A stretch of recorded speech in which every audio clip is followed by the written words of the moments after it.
Welcome back to the channel.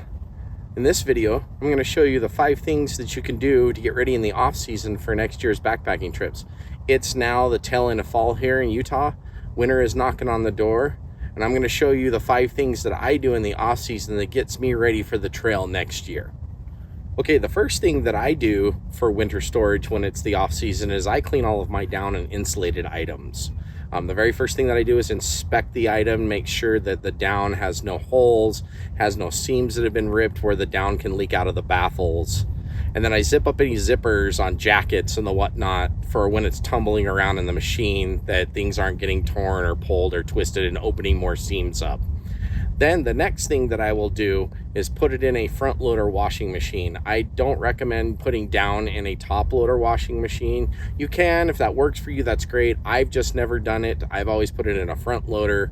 And then what I use is I use a TX Direct for the fabric, and then I use a Nick Wax down wash, and both of these things will replenish the loft in your down, cleans oils, dirts, and residues out of there, and it replenishes all of the ripstop fabric that it's inside of. So if you have condensation in a tent or it has a light precipitation, it will resist that, not soak into your down. Once the down is finished washing, put it in the dryer and use a clean tennis ball or a fabric dryer ball, and then this will help re-loft all of your down items and move all of the down around in the baffles so it has full insulation when you use it again. When you are done washing your down, what you can do is hang the jackets until they completely dry. Sometimes you'll get a feather or two in the down jacket that doesn't dry. It's a good idea just to hang it up for a day or two and just let it air dry in the room, let it come to loft. I have a special way that I store my down sleeping bag, is I use the actual main compartment of my backpack. Stuffing down and compressing down for long periods of time is really bad on the quills.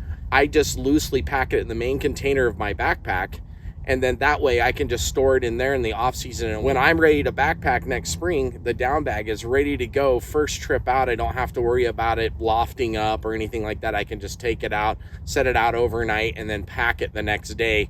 It's ready to go, and that way it's clean, it's stored, and you don't have to worry about your down items in the off season. They'll be ready to go for you next year. Okay, the second thing that I do in the off season is I wash and clean and repair all of my rain gear. I once again inspect the item up and down to make sure it doesn't have any holes, fire holes, or seams that have come apart. If it does, I repair those, and then I put those into the washer. And on the rain gear, I use a TX Direct wash-in to replenish the water repellency, but then I use Nick Wax Tech Wash, which is really, really good for your ripstop fabrics and nylon fabrics. It cleans all the debris and dirt and stuff out of those.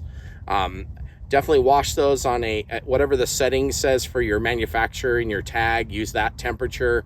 And then once that comes out of the washer, I put those into the dryer on a medium heat for 20 minutes. And then once that cycle is finished, I put the gear out for the rest of the time to air dry, allowing the DWR to come back to full repellency. DWR is like these little microscopic umbrellas that are on top of your fabric, and what happens is the dirt and stuff over time bends them down. Replenishing makes them all stand back up, and you'll see the water bead up on your fabrics much better from that. And then for winter storage on those, just hang those up, closet, whatever, and you're ready to go. You'll have full water repellency for next season, and all of your gear will be clean, and it will last a lot longer if you do this as well with your rain gear. Okay, the third thing that I like to do in the off season is organize my gear closet, because when you're going through the season and you're in the rush to pack for trips, you're running out the door, stuff gets put here, stuff gets put there, and then you go to try to find it and you can't find it. So I like to take that time in the off season to organize my gear closet. I just spent the weekend going through mine, finding gear that I don't use anymore. I'm gonna sell it, somebody else will get use out of it. It's less clutter for me. So that's something that I highly suggest. If you have a gear closet or wherever you're storing your gear, go through it, make sure that everything's in there. If stuff needs repair it, get it organized and ready to go. So when the next season pops up, you know where all your gear is, and packing for a trip is just really fast and easy and convenient. With the gear closet, another great thing you can do is go through your med kits and your first aid kits. Dispose of any expired medications, band-aids that are old or sloppy or dirty. The storage bag that you use might be a good idea to either wash that if it's reusable, or if it's a plastic bag, renew it. These kinds of things will help you when you're in an emergency situation. You'll have clean bandages, you'll have fresh meds, everything will be good to go, and you won't have to worry about that if you're dealing with an emergency situation. There are other things you can replenish, like I use, cotton balls with petroleum jelly for fire, so you can replenish those in your bag as well. Sunscreens, lotions, chapstick, things like that you would use on the trail. Make sure all of that's fresh and not expired. That way, when you're on the trail, you have everything fresh and ready to go in your bag. Okay, the fourth thing that you can do in the off season to get ready for next year is to develop an exercise routine. I do a 1 to 2 mile walk every day.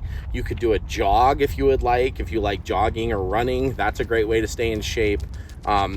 Another thing that I do in the off season is I do core yoga and core exercises to strengthen this. I am not the ideal picture perfect model body, and I know that, but what I have found over time is that if I keep my core strong by just doing these slight moves like planking, wall presses, leg presses, inverted pigeon, child's pose, those kinds of things help me stay strong in my core. So I'm carrying a pack for long distances. I don't have the exhaustion from it because that core is strong enough to carry that load for long distances. Developing good eating habits during the off season is another way to keep your health strong and be ready to go for backpacking season.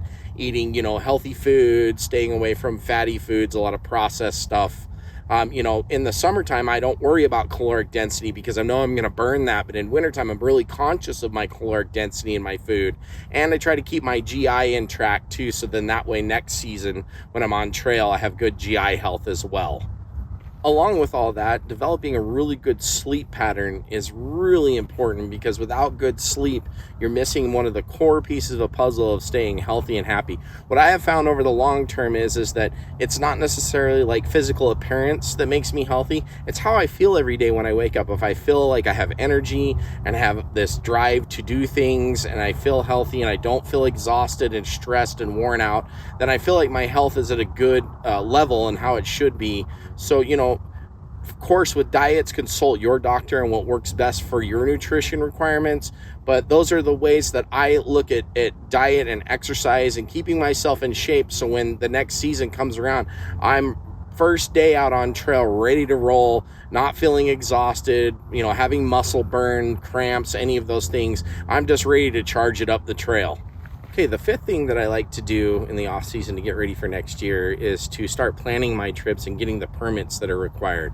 Do your research on an area. What are the challenges in the area? How do you get there? Where do you start? Where are you going to get picked up? Is this a through hike? All of those logistics are good to handle. Obtain your permits. Recreation.gov has most of your national park and forest permits.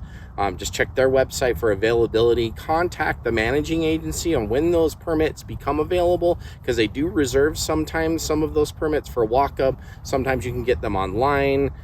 Creating maps and obtaining maps for an area is a really good idea to do in the off season, so you can familiarize yourself with the trail, with the route. There's people that obviously put up these trips on YouTube, so you could go watch their trip and see the challenges that they had with things. And honestly, just getting an idea of what you want to do next year and getting the gear that you'll need for it, planning for it, and budgeting for it. So then that way, when you're ready to go for that trip next year, it's walk out the door and have a really good time. I think that's one of the most crucial things I do in the off season is a lot of research on where I want to go next year. And so having all of that in order really will help you have a great time when the season kicks off next year. Okay, so that's the 5 things you can do in the off season to get ready for next year. My name is Christian. Thanks for watching my channel. Thanks to all my subscribers, and we'll check you on the next one.